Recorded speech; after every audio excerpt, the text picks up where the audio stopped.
Great. So my name is Sarah Simmons. I'm from Kaiser Permanente, Southern California, and I'll be presenting the POLYP 101 portion of today's webinar. So today we'll be covering colonoscopy and pathology reports and how they relate to the study's eligibility criteria. I'll also point you towards some resources in case we don't answer everybody's questions in this presentation. So what happens during a colonoscopy? Essentially, the physician's aim is to find and remove all polyps, describe their size and features, identify how they were removed, and then send them on to pathology for further identification. When you're reviewing a colonoscopy report, you might come across some terminology you're unfamiliar with. I've included the most common of those terms on the screen here. One is sessile. That just means that a polyp appears to be flat during the colonoscopy, but it's not an identification of the type of polyp. So it's not super relevant to whether or not a patient is eligible for the FORTE study. Another term you'll likely come across is hyperplastic. Those polyps tend to be pretty low risk, but it's important to note that the doctor performing the colonoscopy can't for certain identify what type of polyp it is. The determination is ultimately made by pathology, so they're just saying it appears to be hyperplastic. You may also come across the term pedunculated, and that's when a polyp is on kind of a stalk, like you see in the image to the right. And those polyps are often too large to be included in the FORTE study. So moving on to polyp removal methods. One important variable that you'll see in a colonoscopy report is the size of the polyp. And we do always want to take that information from the colonoscopy report, not the pathology report. We'll get into more information on why later, but one reason is because the tools used during a polyp removal have measurements built into them to help the physicians estimate the size of the polyp as it's being removed. And in the colonoscopy report, you might see words like small or diminutive, and that generally means that the polyps are less than 10 millimeters in size, so would be eligible for the FORTE study as long as the patient meets the rest of the eligibility criteria. There are a few different removal methods that you might see. These images are of a forceps removal, and you can see the forceps opening and closing around the polyp, and then being pulled towards the scope with the polyp tissue remaining in the forceps. Another removal method is the cold snare. As you can see here, it's also opened and closed around the polyp. And in image D, you can see that red circle is the polyp that's been removed, but there's some lighter color, healthy tissue around it still. The reason that that's removed is to ensure that there are clear margins and that they remove the entirety of the polyp. And then in image E, you can see that's the polyp removal site and the polyp's been completely removed.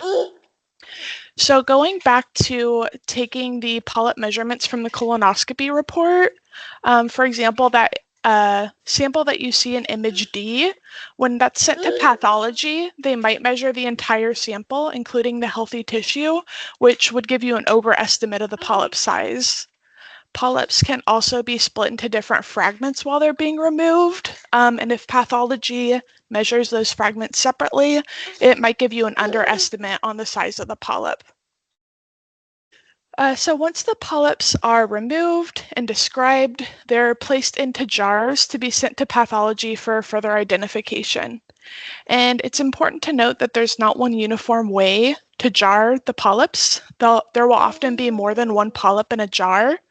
So it's helpful to note that how many are in each jar so that you can kind of cross-reference between the colonoscopy report and the pathology report and make sure that you're keeping them straight. The important thing to know about the pathology report is that it's the definitive resource on the polyp type, whereas the colonoscopy report is where you'll find information about the polyp size and the number of polyps. So now getting into the eligibility criteria, now that we have an idea of how to interpret the colonoscopy and pathology reports, we know that eligible patients must not have had a history of prior adenoma. So if they've had a colonoscopy before and it was normal, that's fine. Or if they've had a colonoscopy before but only had hyperplastic polyps, that's also okay since those polyps are pretty low risk.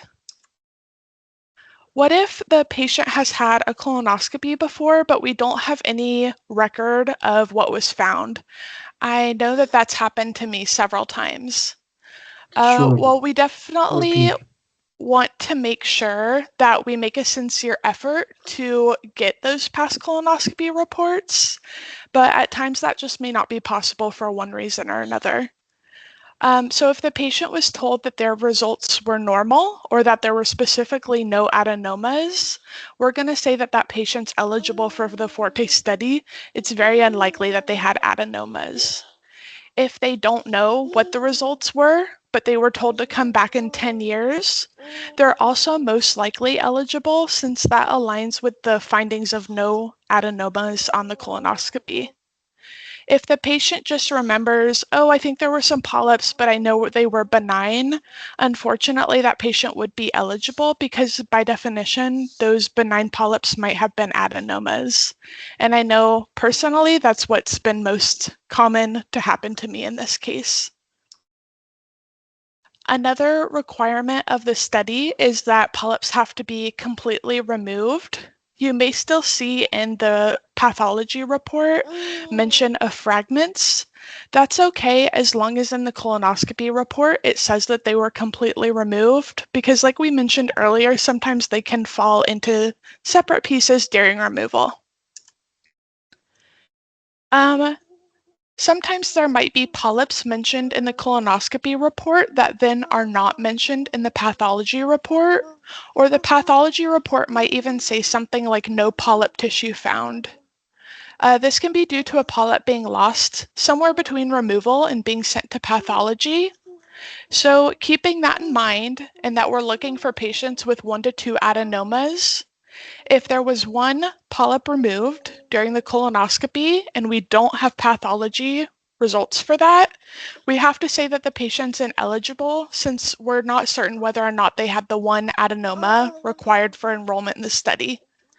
If they have 2 polyps though, and we know that one was an adenoma and the other we're not sure on, they would be eligible for the study since they at least have the one adenoma and might even have 2. Either way, they would be eligible for the study. If the patient had 3, 2 were identified as adenomas in pathology, and 1 we don't have results for, the patient would be ineligible because there's a chance that that 3rd polyp would have been an adenoma, and having 3 adenomas would have made the patient ineligible. There are some more rare pathology findings that you might come across. One is traditional serrated adenomas, and those are excluded from the study. Since they're pretty rare, if you see the term serrated adenoma, it's more often sessile serrated adenomas, which are much more common and are eligible for enrollment in the FORTE study. If you see any language about tubulovillus or high-grade dysplasia, those would also be ineligible for the study. Polyps with adenoma features should be treated as any other adenomas. And if you ever see the term lymphoid aggregate, that's not an adenoma and not really of interest to the FORTE study. So you can ignore it for the most part. In terms of age and comorbidities, according to the protocol, patients have to be 45 to 70 at the time of their qualifying colonoscopy. One question is, well, what if the follow-up colonoscopy doesn't fall in that age range?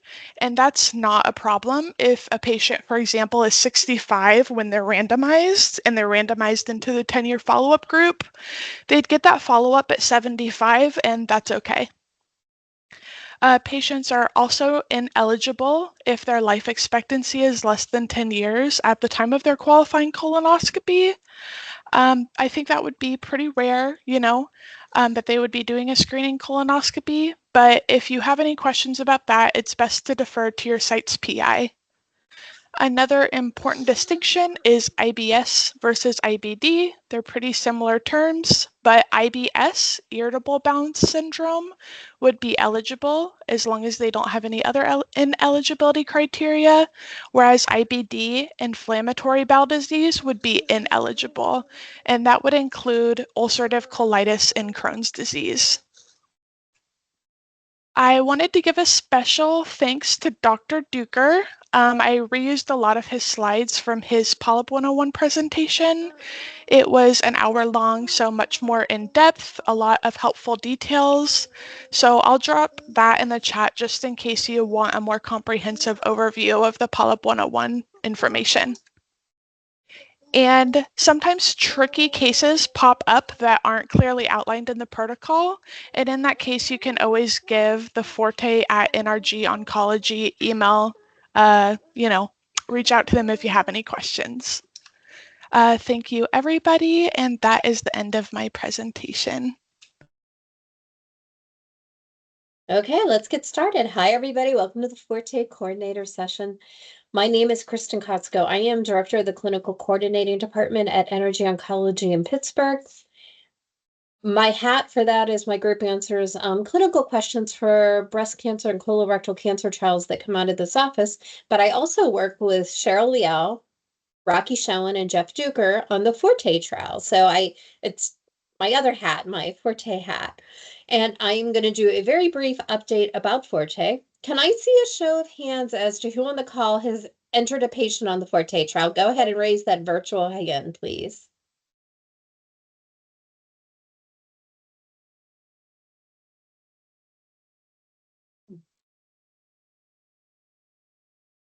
Awesome. So we have about 18 people, 20. Yeah, there we go. It's bouncing all over the place. Anyways, we have approximately 20 people on the call who have put a patient on the FORTE trial. So thank you for your efforts getting patients randomized to the study. We really appreciate it. For those of you that haven't entered a patient on FORTE, hoping you'll be entering somebody soon. Hopefully this webinar will give you some information that'll be helpful when you're screening patients or if you have patients on study during follow-up and that sort of thing.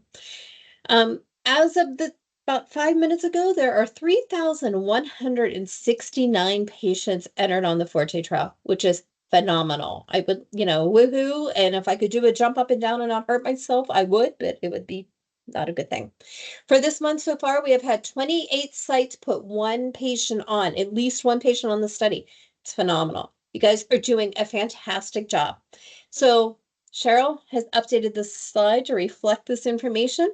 You can see the sites that are accruing, how many patients they're accruing. I mean, it's phenomenal. Y'all are doing a fantastic job. We really appreciate your efforts. We are here to support you as you're entering patients on this study. So please keep up the great work. If you don't have a question, I'm going to ask you to put down that virtual hand just because I see your hands and I'm thinking, oh no, do they have a question for me? So if you want to put your hands down, and what I will say is the webinar's going on. If you have questions, please feel free to put them in the chat or raise your hand. And then when the presenter's done, we can take you off mute. You can ask your question. Great. So I'm Maddie. I am a research coordinator at the University of Colorado, and I'm going to talk a little bit about patient outreach strategies. So I've kind of boiled it down to 3 main points here, and we're going to first talk just a little bit about screening. So we've learned through our screening and recruitment that referrals are really key in this study. We found a good way to get them, and they have been very high yield and fruitful when it comes to recruitment. And so we've done this by making our presence known in the endoscopy suite. Our site PI will bring up the FORTE study at meetings with her colleagues. We hang flyers about the study around the suite. And I also send out a daily email to people who are scoping. So every afternoon, I will screen the endoscopy schedule and see who's on it for the next day. And then I send out these emails that just say, hi, we see that you're scoping tomorrow. Keep the referrals coming, and reminds them of the eligibility criteria. But we also include in here at the bottom these screenshots of how they can directly send us the pathology. So we have a dot phrase in Epic that they can use, FORTE path, and we show them exactly how to do it. So I get these in my inbox in Epic, probably 6 or 7 on a good week. And again, they're really easy to recruit. During the summer, it slowed down to more like 3 a week.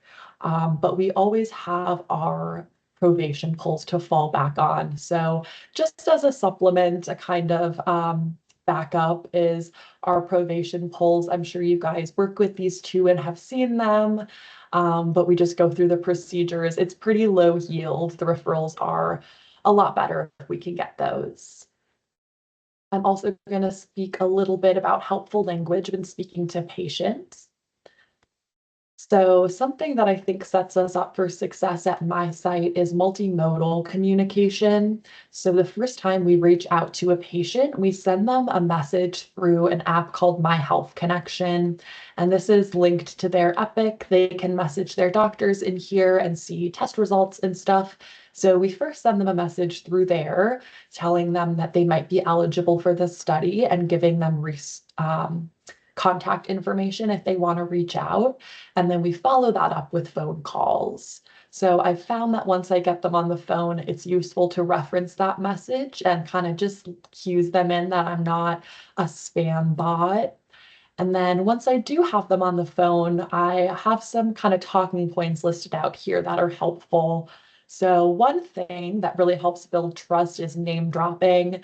And this is most convenient when it is a referral. You can literally say, after your colonoscopy in May, Dr. Patel sent me your information. She thought you'd be a great fit for this study.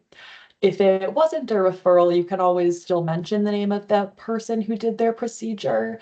And you can also mention the National Cancer Institute just to make yourself a little more reputable. I also like to frame what we're offering participants. So I always use this phrase research opportunity. I find that people kind of like this a little better than research study. It's just a little more exciting. If I leave a voicemail and mention a research opportunity, they'll often reference that when they call me back and say that that's why they're calling. So that's been helpful. Another thing is emphasizing that patients with 1 to 2 small polyps removed have the similar risk for colon cancer as those with no polyps. So I usually throw this in if they are expressing concerns about maybe not wanting to wait 10 years or thinking that they might be higher risk. That's kind of when I'll bring this point up, but that's just a good fact to kind of fall back on to ease their minds. And then something that I think is really effective is emphasizing that both of the treatment groups fall within the current acceptable range. So this third paragraph here, I say all the time, but when I'm speaking to a participant, I'll let them know, hey, I saw that you had 1 or 2 small adenomas removed. When this happens, doctors don't know exactly what the best timeline is for you to come back in. Currently, they say 5 to 10 years. Most just split it in the middle and say 7, which is what yours said. But we're looking to assign participants to either come back in 5 or 10 years to help us assess what the better follow-up timeline is. So emphasizing that it's not very experimental, but kind of just helping us zero in on where in this range is best. And then, yeah, these are some common concerns that people will voice. And I normally will inform the patients about the logic behind their recommended follow-up, inform them that we're kind of weighing the risks of the colonoscopy procedure versus the frequency of surveillance, reassure them that they are considered low risk. And this is really when I will mention that they are not really at an elevated risk compared to those with no polyps. But I mean, if they are expressing doubts and still seeming not super thrilled. I'm not a salesperson. I will just kind of respect their wishes at that point, but provide the relevant information first. And then the last point that I want to touch on is making our enrollment as efficient as possible. And this is helpful for the patient as well as for the coordinator. So we do this by doing online consent. It is built into our red cap. I'm not sure what other people use, but it is really easy. I don't have people with a lot of technical difficulties on the consent, and I don't have to wait for them to send it back. So the online consent is great.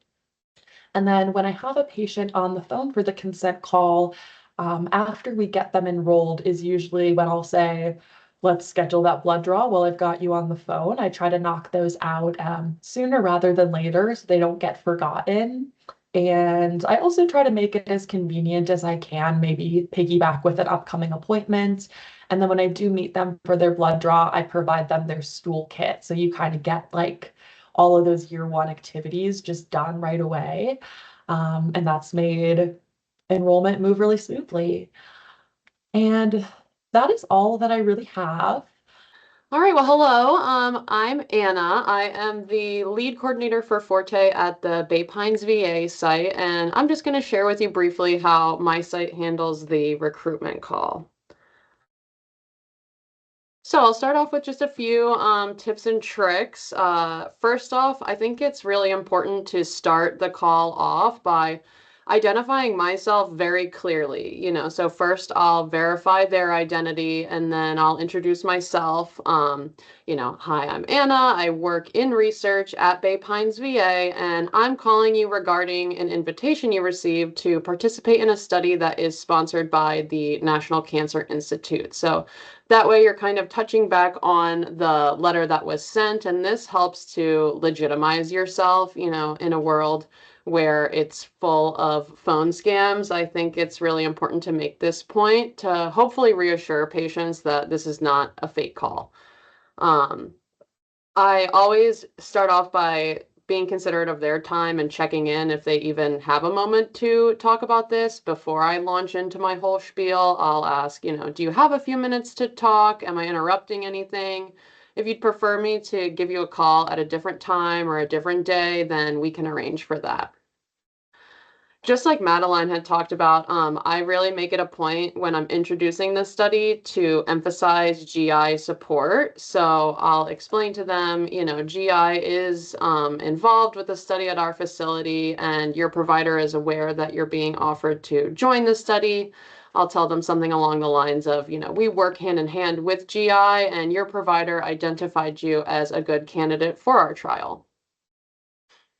And I definitely recommend with this initial call, starting to strike the balance between being detailed and giving them the key information that they would need to decide, is this something they may be interested in, but also try to keep it brief. I don't like to overload people with information over the phone. I explained to them that I'm calling to introduce the study and see if they are open to setting up a visit to discuss the study in more detail, where we'll go over the consent form and give them all the information they would need to decide if they are interested in joining the trial.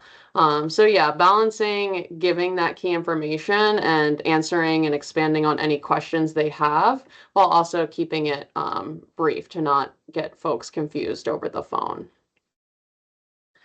With this initial conversation, I always say when I'm training folks, there's no pressure to recreate the wheel with recruitment. The language that's in our IRB approved consent materials has a fantastic job of explaining the study. So I just pull language from either the consent form or the recruitment materials. I have a little pitch that I use to start that conversation off. Of course, I put a personal touch and try to be personable during that conversation, but when it comes to actually explaining the study, I rely on the information from our patient-facing materials. And last, I will offer, if they'd like, to mail the consent form to them ahead of time if they want more information, or if they would prefer to, receive some actual legitimate materials prior to giving me any more information or committing to a visit. I'll mail them a consent form or another letter. So I know this is a wordy slide, but I feel like it helps to hear the different ways that sites are framing this conversation with patients initially. So I wanted to share my pitch with you guys. This is what I start off with just to get that conversation with the patient going. And again, this is just based off of language from our approved consent form. So this will give you a feel for how I summarize the study to patients. I'll introduce myself and confirm that they're free to talk for a few minutes, and then I launch into my spiel. I explain I'm reaching out regarding a research study that is sponsored by the National Cancer Institute and NRG Oncology, and that they were selected because during their recent colonoscopy, they had 1 or 2 small non-cancerous polyps removed from their colon, and that the best timing for a repeat colonoscopy in patients with 1 or 2 small benign polyps is not known. Doctors are currently recommending for a repeat exam to take place anywhere between 5 and 10 years, and our study aims to examine the best timing for these patients to have their next colonoscopy. Contributing to the study will also help NCI researchers learn more about how to prevent, diagnose, and treat diseases like cancer. I let them know the study is totally voluntary and our site can offer reimbursement for the travel that goes into completing the visits. And then I kind of take a pause. I say, if you're interested in learning more about this and what exactly it would involve on your end, I can go into more detail about that now, or we can set up a visit to talk about it in more detail. So that's my spiel, and then we go from there based on, the participant's response. And ideally we move towards getting that consent scheduled. So yeah, I'm happy to take any questions, and I'm always happy to work one-on-one with sites if you want to workshop and brainstorm together best ways to approach the call and a workflow that works best for your site. So feel free to reach out to me if you have any questions or would like my support with recruitment down the line. I'm Laura Amsden from Kaiser Permanente, Northern California. And there's a little bit of animation here, Cheryl. So if you want to click enter, I just listed these all separately to stress each one of them. So I'm the project manager at the site, and while I manage the recruitment, I don't do the recruitment. So I really have to say that the recruiters here in Northern California are really the experts, and I'm learning from them. So one thing that they all agreed on was to be totally and completely prepared before calling. That means we know when the person's last colonoscopy was, because many times they'll ask that. A lot of times they'll ask, well, what was the result of that colonoscopy, knowing, say, how many polyps they had, knowing, perhaps what their recommendation was and how that could potentially change if they take part in a study. So just to be totally prepared. Okay, Cheryl? Also to be friendly, confident, and energetic, but not obnoxiously so. I think really the key there is friendly and confident. If you sound like you really know what you're talking about, even if maybe you don't, it's your first phone call out to participants, just that tone of feeling confident is super important. Okay, Cheryl? So identify yourself before anything else. So even before asking, say, I'm calling Cheryl, is Cheryl there? Identify yourself saying, hi, I'm Laura, and I'm calling from Kaiser Permanente, and I'm calling about a research study. Is Cheryl there? We have found that this makes people less on edge and less paranoid about who's calling and who you are. And oftentimes they know that we're calling from Kaiser. So that does have a little bit of weight. Okay. And quickly state your purpose for calling. I think that this is really important. You don't want to waste their time. I'm calling about a research study that you might be interested in. And I really liked, I forget who said that, the idea of a research opportunity. I think that was a really good idea. Okay, Cheryl? So our workflow is that we send an email first. Say we send an email on a Friday, and the following week we'll make first phone calls to people.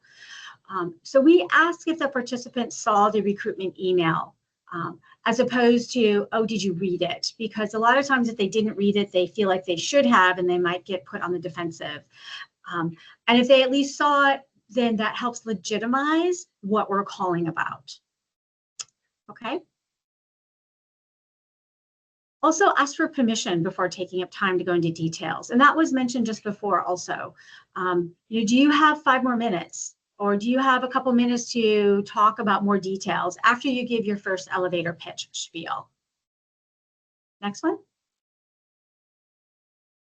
This next one would be applying kind of that altruistic sense that a lot of people have, the idea of a research opportunity to help out, to do something for the greater good. Many people do still believe in those types of activities, and this can really help tap into that.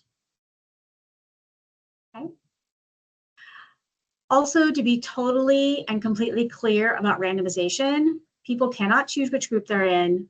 Having a very clear conversation about that there could be a difference between what their gastroenterologist suggested or recommended for them to come back and what they actually have in the study. And just to be totally clear about that, some people say, oh, I really want the 5 year, I'll participate, but I really want 5 years, so I'll just take a chance. I have a 50% chance. And that person really isn't right for the study. Okay. So as we know, not everybody is really interested in hearing from you, but we do find that most people are polite and very kind, but some people are not. And if that's the case, it's best to cut the call short and say something like, you really don't sound like you're very interested in the study, but thank you for listening to me. And this also helps the mental state of the recruiters here at KPNC. And then also when people decline, they're just not interested, we like to say, well, I'll make a note of that so that they know that we don't continue to reach out to them. And if they've heard the entire spiel, not just the elevator pitch, but even more, or maybe even gone into reading through the consent form, but the subject declines, we always thank them for their time and interest because they have taken time to listen to us. Well, for those of you who don't know me, but I'm pretty sure many of you do, I am Cheryl Liao. I am the FORTE Education and Communication Specialist at the Energy Oncology Operations Office in Pittsburgh. And as Kristen mentioned earlier, I work with Kristen Kotsko on Energy CC 005/FORTE. And I'm excited to talk to you about this trial and specifically the topic of patient reimbursement or travel allowance. This is something that has come up a few times over the last few years of recruitment, and we've refined our best practices around this, so I'm happy to share an update with you. As many of you know, participants are expected to complete several components of the trial after consenting and randomization. This includes the pro questionnaires, the blood sample and stool sample collections, which, of course, the stool sample participants are also expected to complete multiple times throughout their course of the study. So while patient reimbursement is not built into the trial organically, I will mention that Dr. Schoen did put a lot of effort into trying to make that happen, but it was not something that NCI was able to move forward at the time of activating this trial. The CIRB has, however, approved sites to offer funds to patients to reduce their burden in participating FORTE. And so, as an example, the University of Pittsburgh has included this language in their consenting process, and as you can see, it is both for in-person and remote consent. So whether the participant is enrolling in person in the clinic or enrolling remotely and doing mobile phlebotomy, they have crafted this language to be able to offer a little bit of funding to the patient for both options. So you can see specifically the language to defray the cost of travel or defray the cost of your inconvenience and time. The additional funds were also added by the University of Pittsburgh for stool sample collection, which they have anecdotally indicated has contributed to their high compliance. So the amount of funds is at each site's discretion. In this case, the University of Pittsburgh has decided to offer $40 for enrollment and additional $25 per stool sample collected. Sites are offering really anywhere from $40 to $100. That really depends on the cost of living at your location. So we definitely encourage you to consider this option. I also wanted to add the location on the FORTE consent form where you would write this language if your site would choose to implement a travel allowance or patient reimbursement. Specifically, you would need to revise page 9 of the consent form under the section, "What are the costs of taking part in this study?" And you would replace the language, "You will not be paid for taking part in the study," with something similar to the University of Pittsburgh's language. Some additional information I need to add is that NRG Oncology does not distribute additional site reimbursement for a participant travel allowance or reimbursement. You would need to look through your own site's funding or use your per patient reimbursement to distribute funding for FORTE. Now, of course, since if participants complete all of the steps of enrolling to FORTE, your site can get up to about $2,000 per patient. We find that it is reasonable to distribute some of that funding to the patient to increase your enrollment overall.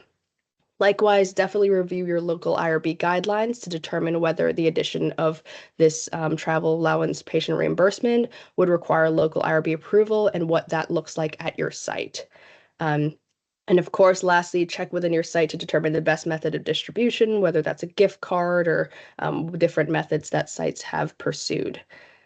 So that's all I have today, but if you guys have any questions on this topic, I'm happy to answer them. So, like Cheryl said, it's Anna again from Bay Pines. And I'm glad I can spend some time talking with everyone today about everybody's favorite specimen to collect, which is, of course, the stool sample. And we'll spend a moment to talking about best practices for collecting the patient-reported outcomes that are associated with the stool collection time point. So, first, I recommend approaching this by starting these conversations with the patient about how and when the sample will be collected during their first visit. So, of course, emphasizing that we do have a lot of flexibility with the timing and the ways that we're able to support them and make a plan that's going to work best for them and their availability. But it is important that we start planning for this now. So, even if we're going to schedule for it to take place months down the road, I find it better to get it on the calendar up front versus, waiting, possibly letting it fall off their radar and reaching out down the line over the phone trying to coordinate it. I just find it best to get it on the map right at the beginning of the study. And additionally, as long as it's convenient for the patient, I always recommend for us to schedule this, the sooner the better. I joke with patients that the kit, similar to socks, is very easy to misplace. So, as much as we can make it convenient for them and shorten the window of time between consenting and getting that initial stool sample collected, the better. This also kind of keeps the momentum of their participation going, having that consent visit and then having another visit in the near future, depending on their availability to complete that stool sample and the surveys. Next is that I really encourage everyone to leverage and use the adaptability of this protocol to your advantage. Every site is totally different. And what I love about FORTE is how it has different elements that you can modify to accommodate the patient and also to accommodate yourself and make a plan that's going to be the most ideal for your team. So, explain the different options that your site has for supporting the patient. And I always emphasize, I want to make this as simple as possible for you. At our site, one of those ways that we do that is that I offer to ship the sample on their behalf. So whatever is going to be the most ideal for them. For some patients, that's going to be, one less in-person visit and shipping it themselves. But I've found that at our site, a lot of participants do appreciate just being able to drop the sample off and we take care of the shipment for them. Of course, it's really important to spend time during that initial visit where you're giving them the stool kit. Spend time with the patient, educating them about how to collect and showing them exactly how the kit works. When I'm with patients, I have a demo kit set aside where I can take the pieces apart and show them everything. And I open everything up and we do a step-by-step demo together.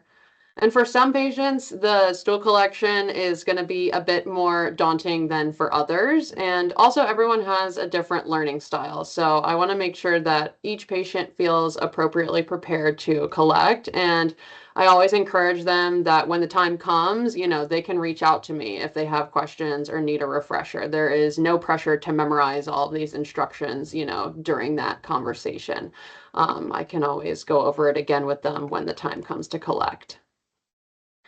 And finally, I think for a study like ours, it's really beneficial to explain the why to the patient, to give them some insight into the impact that their contributions to the study will have for cancer researchers. For us, it seems obvious the ways that this information and their samples are going to be used to advance medicine, but for people who don't work in the field, it can be hard for them to imagine exactly what the point is and, how all of this information will be used. So I engage them on how this will help others in the future. And specifically, I emphasize, that the stool sample and the surveys go hand in hand. So researchers can learn more about gastrointestinal health by correlating your health information with the findings from your sample. And that's why we do surveys with each stool sample. So next, I just wanted to spend a minute highlighting how thoughtfully designed the protocol is. I think that this really shines when it comes to getting the stool sample collected. So first off, the protocol allows for a super generous window to get this done. We have 12 months from randomization, so that's a whole year to complete the sample. That helps you accommodate their availability and also the availability of your study team to support them. Of course, there's the ability for patients to ship the sample themselves, which is a great feature for patients who have busy schedules, who don't live close to your site, or just who, for whatever reason, prefer not to have another in-person visit. But for patients who do want some assistance with the packing and shipping and just, one less thing on their plate, I do recommend offering that if it's possible at your site to have another visit with the patient where you'll receive the stool sample and ship it on their behalf. I explained, it's whatever is the most convenient and preferable for them. And again, I know that not every site may have that option. Each site is a totally different ballgame, and same with participants. Every patient is different. So, I'm just giving examples of how I do things at my site, but circumstances probably look different for your team. So just modify your approach in a way that works best for your team and for the patient. Next, I wanted to spend a minute just emphasizing the education with the OmniGene kit. So like I said, I open up the kit when I'm with the patient and I'll show them each piece and each step. And for patients who initially seem a bit squeamish about the idea of, handling their stool, I feel like it really helps once they realize just how small of an amount that they're really going to be handling. And then for patients who are shipping it out themselves, I spend a lot of time emphasizing, how to correctly fill out the transmittal form and how to pack everything up. I actually put the bags in the correct order, the inner and the outer, and I give them the label pre-filled with everything but the collection date for them to fill out and adhere to the tube when they're done. I let them know that the sooner they ship it off, the better. So in between collecting and shipping, reduce the amount of time, but that there is no need to worry about collecting and shipping on the same day if that's not convenient for them, because the test does have a long stability. So, just again, to make it reduce the barriers to entry for patients with this, that, you can collect on a Monday and ship it out on a Tuesday or Wednesday. Like, you don't have to set the whole day aside to get this done. And of course, I emphasize with them, do not freeze the sample, refrigerate the sample. and to be aware that it needs to be stored at room temperature. So when you're dropping it off at FedEx or you're bringing it back to me, make sure not to leave it in your car for too long. Especially down here in Florida right now, I definitely have to make it a point for them to be mindful of this. We do not want that getting too hot. I wanted to show everyone the little goodie bag that I put together for patients. So this is an example of what I would give to a patient who is going to be dropping their sample off with me or my coordinators to ship out on their behalf. I like to take the approach of less is more. I like to hang on to the box and the shipping materials myself in my office for patients in this scenario, because the box and the labels, it's one more thing for them to potentially misplace and that they have to keep track of. So I will obviously give them the kit and I give them my card to give me a call if they need any assistance.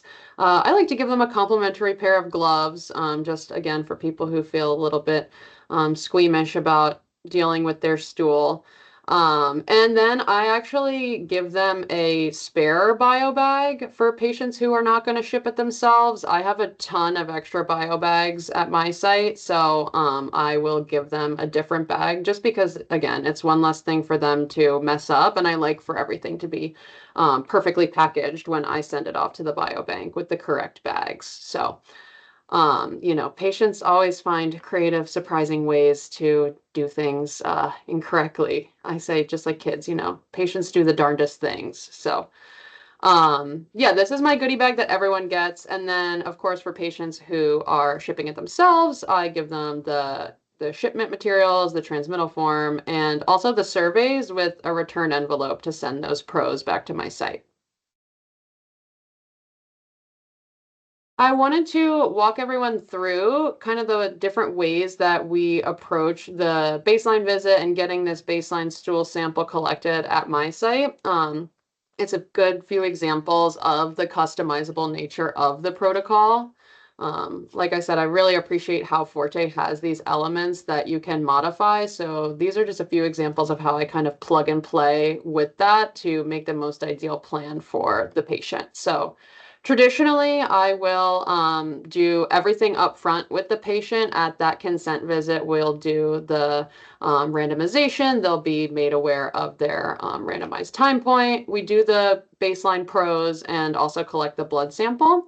And then we'll talk about getting that stool collected. I'll offer them, you know, would you like to ship it yourself or would you like me to ship it on your behalf? If they're going to have me ship it out, then we will schedule that drop-off appointment. I try to align it with their next standard of care visit to our facility just to make it easier for them. I'll kind of piggyback off of their next appointment. And when they're here dropping that sample off is when they'll do the paper surveys in office with me. Next is what I call the blood stool hybrid. So this is great for patients who, for whatever reason, need a quicker baseline visit and who plan for me to ship their stool sample. So in patients in that scenario, we will just do the consent and the baseline surveys, and then we will plan a visit in the near future for them to come back. We'll do both specimens at once. I'll collect the blood sample from them on that day, and they'll be returning the stool to me for them to ship.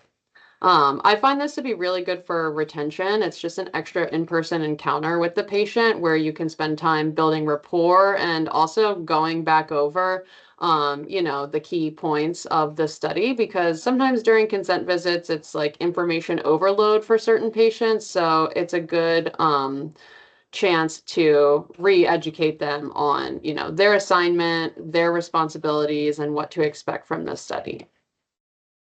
And then last, of course, is the avenue of the participant shipping it themselves. And I think it's awesome that we have this option to accommodate patients who have busy schedules, who don't live close.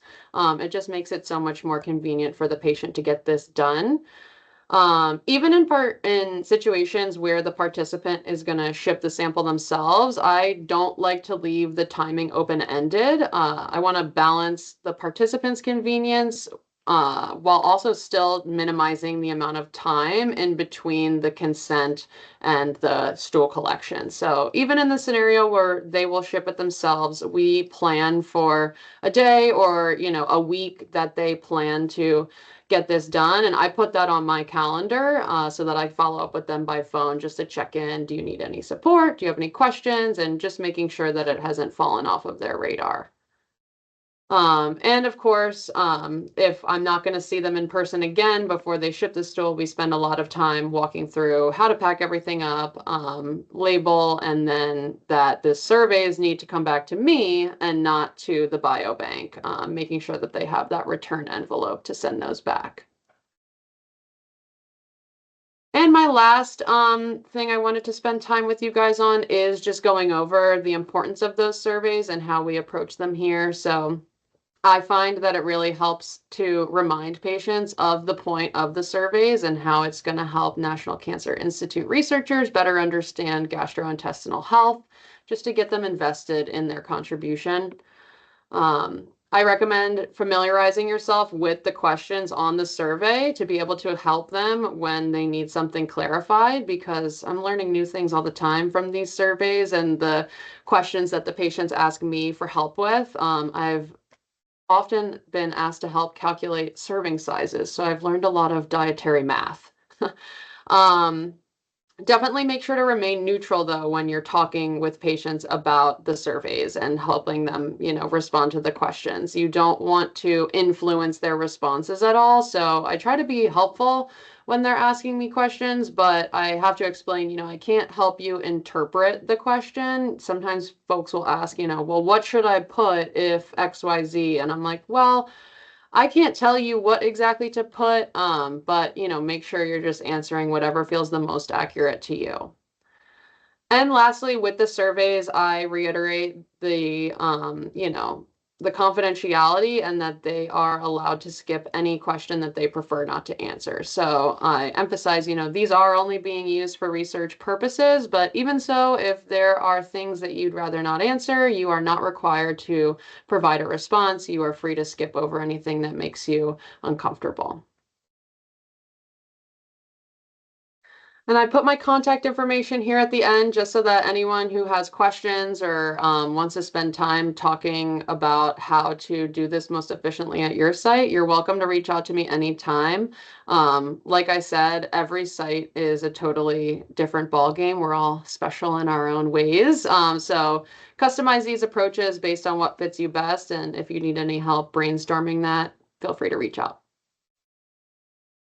As Kristen said, my name is Isabella Frag. I am the data management supervisor at the SDMC office in Pittsburgh. I'm also a data manager for the study, together with Lisa Barry. She's on this call as well. Throughout the life of study, queries are generated to address missing required data, non-conformant data, or data that requires verification or clarification. In Rave, queries are categorized as one of two types: open to sites from system and open to sites from DM. DM stands for data manager. For each site queries are listed under the task summary in Rave.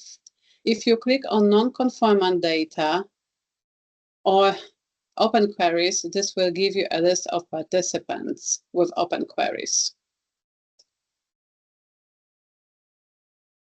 Open to sites from system queries. These queries are automatically generated by the system based on predefined edit checks when a form is saved. There are two types of system queries. First are queries allowing a response. These queries require confirmation from the site that the entered data are correct. A response can be provided to justify the data without making any changes. If a data change is needed, amending the response will not resolve a query. The system requires a response from the site to close it. We get emails about that data was changed, however, the query is still in Rave. Responses should be entered in the white response box. On the 5-year colonoscopy form as shown on this slide, the system issued the first query about the future date. It was triggered because a future date was entered. There's a yellow delta symbol next to the date of colonoscopy, indicating that a change was made. Once the date was corrected, the system automatically issued a second query. Second query was for the date being outside the expected range for a 5-year colonoscopy. And this date is compared by the system to the qualifying colonoscopy reported in the baseline folder. A second type of system queries are queries not allowing a response. These queries require a data change in order to close the query. As shown in the first screenshot on this slide, this query was automatically generated by the system on the Pro cover sheet because the site did not select the language in which the questionnaires were completed. As you can see, no response text box was provided. Once the site selected English as the questionnaire language, the system query was automatically closed. The majority of non-conformant data queries are on the Pro forms, and non-conformant data queries do not allow a response. We exclude those from the DQP so they do not affect your performance report. However, they are still visible in Rave. The data can remain as is if you wish, or you may contact the participant to request corrected responses. Open to sites from DM queries. These queries are manually generated by the data manager during the regular data review. Queries issued by data managers always require confirmation from the site that the entered data are correct. A response can be provided to justify the data without making any changes. On this form, the site reported that stool sample was not collected. However, since the collection window is still open, the data manager issued a query requesting that the site reach out to the participant to attempt collection. And the screenshot is from the stool sample transmittal form. Now I would like to talk a little bit about reports. There are 3 types of reports that can be generated for each site in CTSU. Query report, delinquent form report, and due form status report. These can be found in CTSU under the Data Management tab. Here's the Data Management tab and different tab for each report. There's an overview of each report under Help section in CTSU. The Help section is located on the right side of the page when you open a tab with each report, and this Help icon moves up and down on a page. CTSU did a very nice job explaining step by step, including screenshots, how to generate these reports. Query report. This report provides a list of all queries issued by the system and data manager, including how long they have been open. Second report is the delinquent form report. This report provides a list of all forms that are overdue. It is generated based on the target dates visible in Rave. Target dates are those under date, and they're on the subject enrollment page in Rave. And the last report is due form status report. This report provides a list of forms that are expected, received, and delinquent. And that's everything I wanted to share today with you. Thank you for your time. Again, my name is Laura Amsden, and I'm with the Kaiser Permanente Northern California FORTE Center study site. I'm going to talk a little bit about mobile phlebotomy. So we first started using mobile phlebotomy, I think about 2.5 years ago, if I remember correctly, before NRG so kindly offered up contracting with Travelab. And so part of what I'm going to talk about is Travelab, and then since we have used both vendors, I can give a little bit of perspective on just mobile phlebotomy in general. So I'm going to assume some of you are using mobile phlebotomy and some of you are not. So I'll start out by talking a little bit about using Travelab, which is the mobile phlebotomy vendor that is offered to us as being part of FORTE. So when a participant is recruited into the study and enrolled, one of the first tasks for us is to input their information into the Travelab website. And this is after you've set up, you're using Travelab and you set up a relationship with them. They'll get you all set up with their portal. So these are screenshots of their portal. So putting the information into the Travelab portal lets them know that there's a participant that's ready to be scheduled and have their blood drawn. And to do this, you add an appointment to the portal. Then we input more information about the participant so that Travelab can reach out to them. We input their name. We don't input their birth date. We just give the same birth date every time because it's not necessary for them to necessarily know their birth date. It's just more information that we don't really need to share.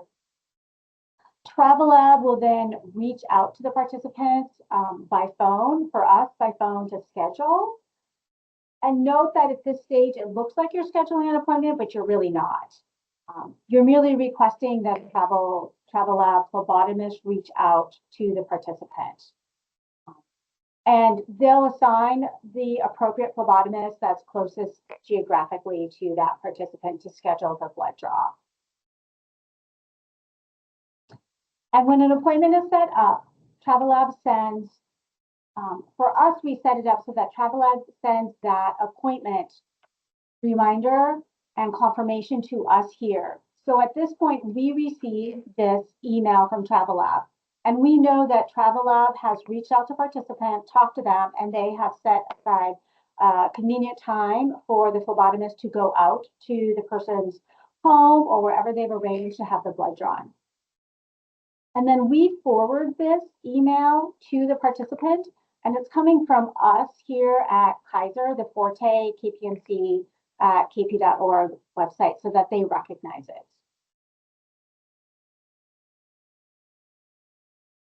So once we receive the email with the participant scheduled blood draw, we track in our tracking database the date of this blood draw. And we have this in Access, so we have an Access tracking database. But we also, before we were really set up for this, we kept a separate spreadsheet, and there's a screenshot of that on the bottom of the slide. The staff member that keeps track of all of our blood draws and liaises with Travelab likes this spreadsheet because she can get a whole picture of everything that's happening at once. It is really dual tracking, but we find that it really helps us a lot in keeping a sense of what's going on, how long has the person been sitting out there, perhaps without being scheduled, and so forth.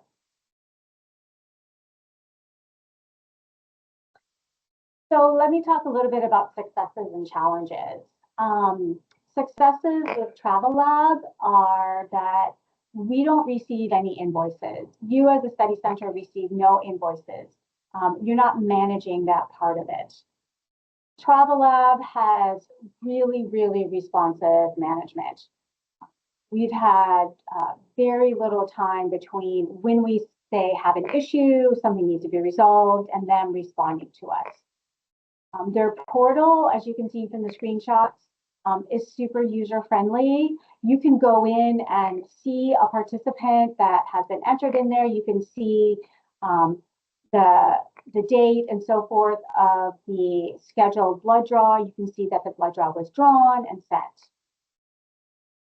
And the Travelab phlebotomists seem to reach out really quickly after we've inputted a participant into the portal.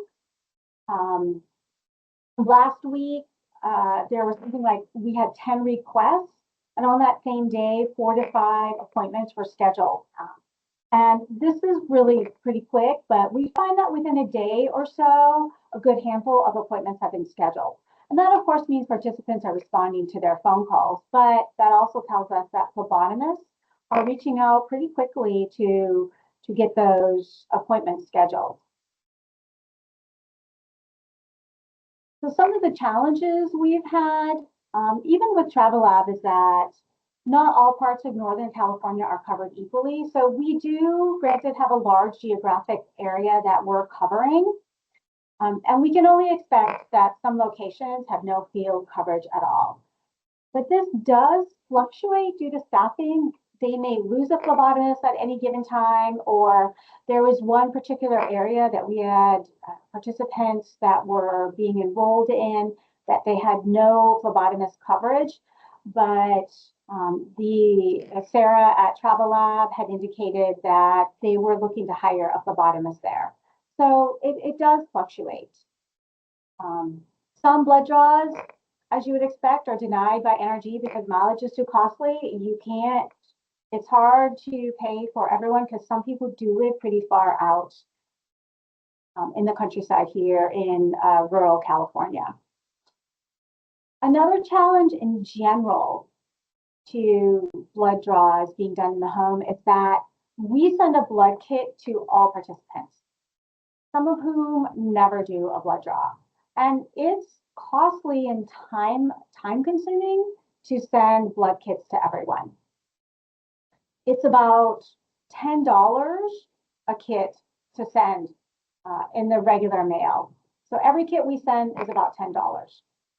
And that adds up. But I think that a lot of the challenges that we've had with the previous vendor have been remedied with the current vendor, TravelLab.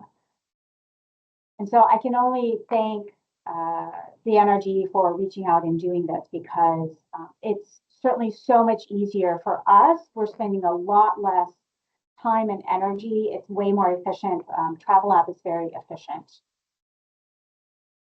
So, and just thank you. I want to thank the NRG and of course the study team here and our oncology clinical trials unit who provides a lot of support for us.